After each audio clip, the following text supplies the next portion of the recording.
ہیں۔ اخلاق کے بننے میں بھی صحبت کار فرما ہوتی ہے، بگڑنے میں بھی صحبت کار فرما ہوتی ہے، اور جن ہستیوں کا انتخاب کیا اللہ کریم نے اپنے انبیاء کے قریب رہنے کا، ان کے صحابی ہونے کے شرف سے فیض یافتہ فرمایا، یقیناً وہ بھی فیض یافتہ اور اللہ کے برگزیدہ وہ لوگ ہیں کہ جن کو انبیاء کی صحبت نصیب ہوئی۔ اگر ہم عظیم لوگوں کے اخلاق کی بات کریں تو ان میں جو براہ راست جنہیں انبیاء سے اکتساب فیض کا موقع ملا، ان کے حوالے سے ارشاد فرمائیں۔ جی بہت شکریہ ڈاکٹر صاحب۔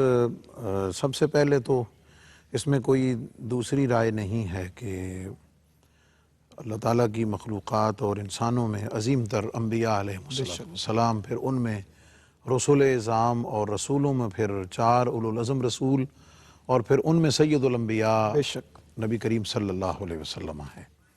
اب انہی مراتب کے لحاظ سے جو ان پر ایمان لانے والے جو صحابی کہلائے، حضور علیہ السلام نے ان کے لیے صحابی کا لفظ پسند فرمایا، وہ اس مناسبت سے سب سے افضل ٹھہرتے ہیں۔ ہمارا موضوع چونکہ نبی کریم علیہ السلام اور آپ کے صحبت یافتگان خوش نصیب ہیں، تو میں آگے بڑھتے ہوئے پہلی تو یہ وضاحت کر دوں کہ حضور علیہ السلام کی براہ راست مجلس اور صحبت پانے والے جو خوش نصیب ہیں وہ 2 جماعتوں میں ہیں، ایک کو ہم اہل بیت اور دوسرے صحابہ کرام۔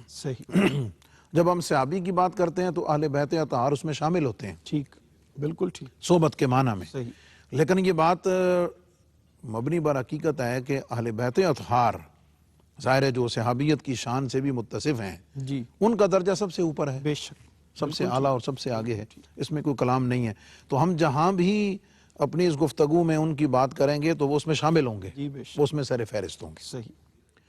نبی کریم علیہ السلام کی حدیث پاک حضرت جابر بن عبداللہ رضی اللہ تعالیٰ عنہ فرماتے ہیں کہ اللہ رب العزت نے انبیاء علیہ السلام کے علاوہ تمام عالم میں میرے صحابہ کو سب سے بہترین اور سب سے اچھا چنا ہے۔ اللہ اکبر، اللہ اکبر۔ کہ جن لوگوں کو نبی کریم علیہ السلام کا ظاہری زمانہ اور پھر حضور علیہ السلام کی صحبت عطا ہوئی ہے، وہ انبیاء علیہ السلام کے بعد کائنات کے تمام انسانوں سے افضل ہیں۔ پھر جب ہم صحابی کی تعریف کو سامنے رکھتے ہوئے بات کریں تو اس میں عمومیت ہے کہ جس نے حضور علیہ السلام کی ایمان کے ساتھ صحبت پائی ہو، اور اہل سنت کا یہ اس میں بالکل اتفاق ہے کہ اس میں کلام کرنا بھی ضروری نہیں، اس میں دیکھنا بھی ضروری نہیں ہے۔ اللہ اکبر۔ حضرت عبداللہ ابن ام مکتوم رضی اللہ تعالیٰ عنہ ظاہر ہے اس تعریف میں شامل ہوں گے۔ تو حضور علیہ السلام کی ایمان کے ساتھ مجلس اور صحبت کا عطا ہو جانا، پھر اسی ایمان پر ان کا خاتمہ ہو جانا، یہ عظمت و فضیلت کی بات ہے۔ اب جب ہم اس مجلس اور صحبت کی بات کریں تو یہ بات امت کے ہم سب کے پیش نظر رہنی چاہیے کہ ان یعنی صحابہ کرام کی جو عظمت اور فضیلت کا سبب ہے وہ عبادات نہیں ہیں۔ اللہ اکبر۔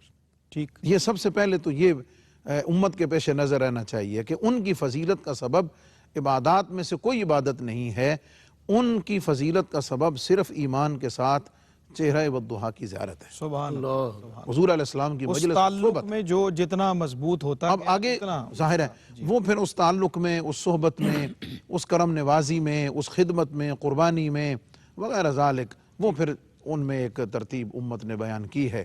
اور افضل البشر بعد الانبیاء بالتحقیق جناب صدیق اکبر سے لے کر حضرت وحشی رضی اللہ تعالیٰ عنہ تک یہ تمام سلسلہ حضور کی